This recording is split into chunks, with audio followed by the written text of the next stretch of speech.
Dai Blatchford. I'm also a novelist and a critic. I've got a problem with this particular book because it's very difficult to give you a proper flavour of it without giving too much away. It's one of those books that really does have a lot in it. It's set 60 years into the future, and we were looking for a suitable description of that, really. We couldn't come up with one. But it's a form of future fiction. Unfortunately, we've got the author with us who can tell you far more about it than I can. So all I propose to do is to ask Ken a few questions about the general side of the book, and I'm going to try not to let too much out, because there's a lot in it that needs to be kept under wraps until you read the book. And that's not because I'm trying to sell the book. It is simply that I want people to understand just how many layers there are in the book. It's one of the best written books that I've read for quite a long time, and I genuinely mean that. So it's easy for me to talk about it. It's better for Ken to talk about it because he wrote it. So I'm going to start off just by asking him some questions. And when we've run through that, I never stick to a script, although I've got one. But when we run through it, we'll just ask for some questions from the floor, and any questions you've got, you can ask Ken, and he'll do his best to also keep the answers quite hooded and clouded, because otherwise you won't enjoy the book as much as you should. The first thing I wanted to know, Ken, and I remember us talking about this when we thought, what can we call this genre, if you like, and future fiction was the best that we could come up with. And I know you wanted to say a bit about the style of the book and how you decided to write the book in the fashion that you did. So I'll pass it across to you. Fine, thank you very much, Dai. Before I launch into answering that, though, can you all hear all right? A little bit, yeah. I'll try to project. Timber in the voice. We're surrounded on all sides here.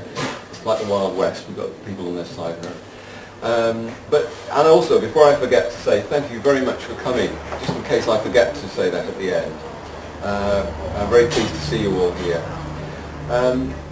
Dai asked me about the style of book, or the genre of book that I wanted to write, and basically I wanted to write a book for myself.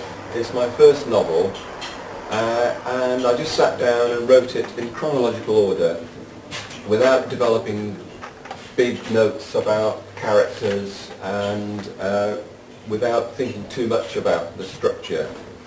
I just really wanted to get a story that in the sort of book that I would like to read, or perhaps would have read a few years ago. Someone asked me just before we started all this about whether it had a dismal ending, and said she'd like that kind of book.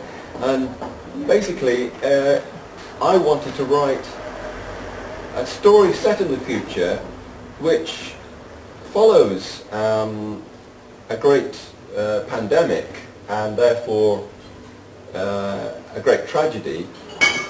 The population of Britain is only a few million.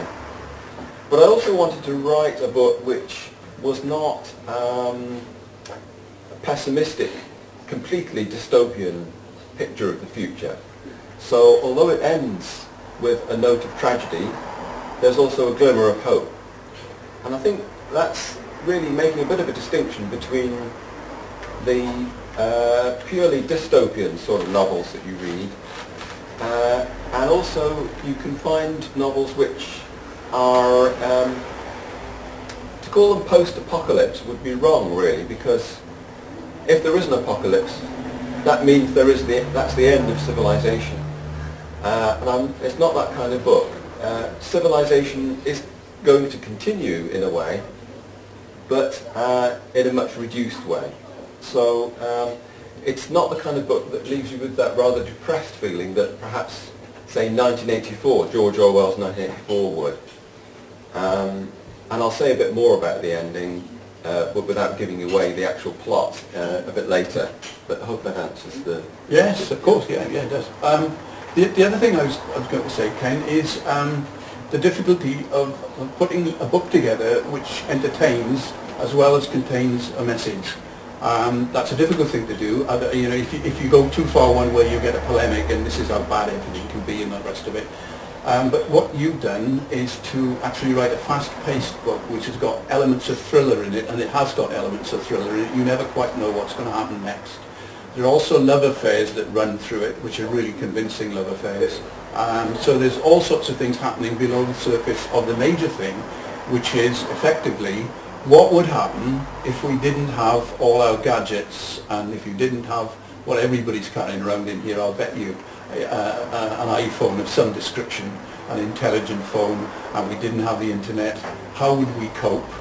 Could we cope? We always seem to cope, whatever happens. But if there's smaller numbers, it's going to be more difficult.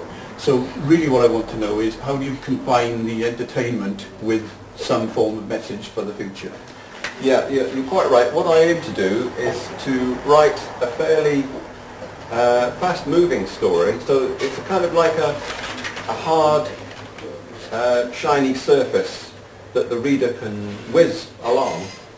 And I'm hoping that the messages will be spotted underneath. So it's not one of those books which you might call literary fiction, which are full of pregnant with meaning but not very much happening. There's a lot happening in this story, so I'm hoping it will be a page turner for you when you look at it. But I also do hope that gradually you'll come to understand this new world, or this different world. The kind of feeling I wanted to get was really drawn on some of my experiences of living and visiting developing countries such as India and various parts of Africa, where you get the feeling that you're living in more than one century at once, perhaps even 4 centuries.